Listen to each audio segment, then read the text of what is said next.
Hello commando, welcome back to another class. So আজকের ক্লাসে আমরা জয়েন্ট টুল নিয়ে কথা বলবো। বিভিন্ন সময় আমাদের বিভিন্ন পাথ অথবা বিভিন্ন শেপ, বিভিন্ন লাইন জয়েন করতে হয়। সেক্ষেত্রে আমরা আরও অনেকগুলো অপশন ব্যবহার করতে পারি, বাট জয়েন্ট টুলের মাধ্যমে খুব ইজি ওয়েতে অল্প সময়ে আমরা কীভাবে জয়েনের কাজ করতে পারি অথবা কোন কোন প্রসেসে এই কাজটা আরও ইজিলি অ্যাপ্লাই করলে ভালো আউটপুট পাওয়া যায়, সেই প্র্যাকটিক্যাল ব্যাপারটাই আজকে আমরা দেখব। চলুন কথা না বলে সফটওয়্যার চলে।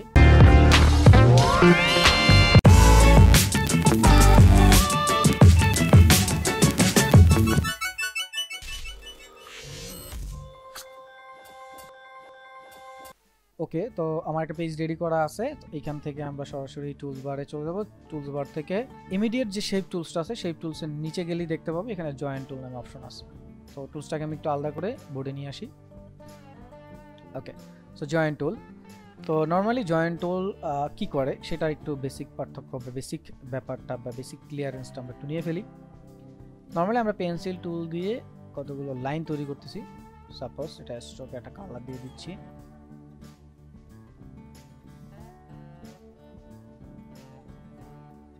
সো আমি র্যান্ডমলি কয়েকটা লাইন তৈরি করলাম। তো লাইন তৈরি করার পরে এখন আমরা চাচ্ছি যে এই লাইনগুলোকে জয়েন করে ফেলব। নর্মালি জয়েন করার জন্য আমরা রাইট ক্লিক করলে এখানে জয়েন নামে অপশন পাচ্ছি। সো দেখেন এইখানে জয়েন্টটা আসলে কিভাবে হলো। সো এই জয়েন্টটা আমরা চাচ্ছি না, আমরা চাচ্ছি এই পয়েন্টগুলো জয়েন করে ফেলব, এই পয়েন্টগুলো জয়েন করে ফেলব। তো এই যে হচ্ছে একটা রেস্ট্রিকশন অথবা কাজের যে গতি ত্বরান্বিত হচ্ছে, সো এখানে আপনাকে এই জয়েন্ট টুলসটা হেল্প করবে। সো সিলেক্ট করার পরে জয়েন্ট টুলসটা গিয়ে জাস্ট নর্মালি এখান থেকে এসে ক্লিক করেন, দেখেন এই পয়েন্টটা জয়েন হয়ে যাচ্ছে। আচ্ছা, সেই ক্ষেত্রে ছোট্ট একটা কাজ করতে হবে। যদি এই যে এরকম সিলেক্ট না হয়, মানে ডিলিট না হয়, তাহলে আপনি ডিরেক্ট সিলেকশন টুলস ওই পয়েন্টটা সিলেক্ট করে দেন হচ্ছে জয়েনের কাজ করবেন। সো দেখেন খুব সুন্দরভাবে আমরা কিন্তু এরকম একটা শেপ তৈরি করতে পারতেছি। সো আপনার এইরকম কাস্টম শেপ অনেক দরকার হতে পারে, সেই ক্ষেত্রে আপনি জয়েন্ট টুলসটা ইউজ করতে পারেন। খুবই ইজি একটা টুলস। আমরা র্যান্ডমলি আবার একটা শেপ নিচ্ছি, সাপোজ পেন্সিল টুলস দিয়ে, অথবা আমরা এখান থেকে লাইন টুলের মধ্যে আর্ক টুলটা পাচ্ছি। সো আর্ক টুলের মধ্যে যাই, আমরা এটাকে একটু কাট করে নিচের দিকে নিচ্ছি, সাপোজ এরকম ওকে নিলাম। দেন আমরা পেন্সিল টুল দিয়ে আমরা কাট করে এরকম একটা লাইন তৈরি করলাম, পেন্সিল টুল। সো একটা লাইন তৈরি করলাম। দেন এইটাকে জাস্ট, আচ্ছা দুইটা একই জায়গায় থাকার কারণে এটা আসলে সিলেক্ট হয়ে গেছে। আমরা একটা কাজ করি, এইটাকে আমরা সিলেক্ট করব না, আমরা একটু দূর থেকে নিচ্ছি।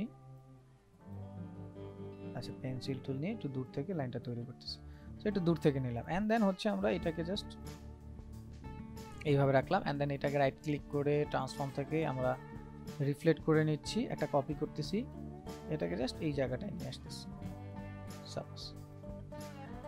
অ্যান্ড দেন আমি যদি চাই আমার পেন্সিল টুলসটা দিয়ে আমরা আর একটা শেপ তৈরি করে নিচ্ছি। এখান থেকে একটু রাউন্ড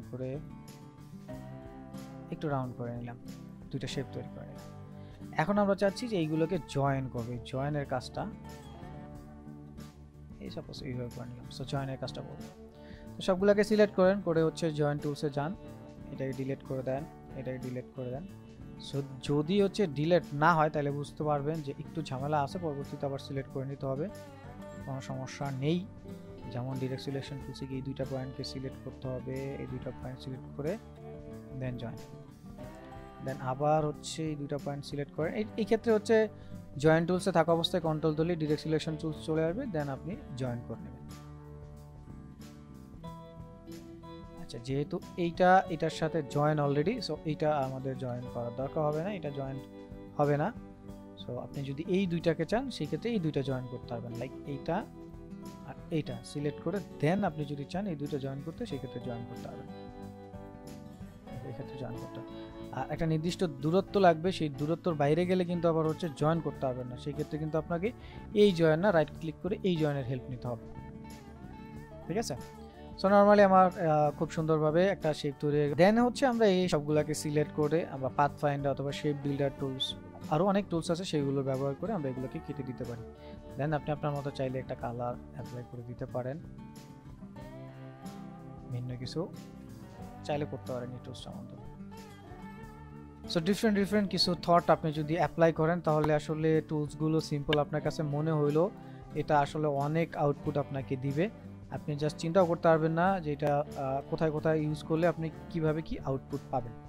সো আশা করি আপনারা যারা ধারাবাহিকভাবে আমাদের টিউটোরিয়ালগুলো দেখতেছেন, আমাদের চ্যানেলে টিউটোরিয়াল ফলো করতেছেন, তারা আউটপুট এবং টুলসের কাজ সমানভাবে শিখতেছেন। তারপর আমরা প্রজেক্ট আকারে দেখব, আমরা জাস্ট টুলসের কাজ শিখতেছি, আমরা আউটপুটও পাচ্ছি। যে টুলসের কাজ শিখি সেটার কোনো না কোনোভাবে আউটপুট দেখার চেষ্টা করতেছি, হোক সেটা সিম্পল হোক সেটা জটিল। তো আশা করি এই জয়েন্ট টুলসটা খুব সিম্পল হলো, আপনাদের ফিউচারে এটা কাজে আসবে, ডিজাইনে আপনাদের হেল্প হবে। সো ফিউচার কমান্ডো আজকে এই পর্যন্ত শিখি। যারা শেষ পর্যন্ত ছিলেন তাদের কমান্ডো স্যালুট। দেখা হচ্ছে পরবর্তী ক্লাসে। ততক্ষণ পর্যন্ত ভালো থাকুন, সুস্থ থাকুন আর বেশি বেশি প্র্যাকটিস করুন। And don't forget to subscribe olposhikhi.com।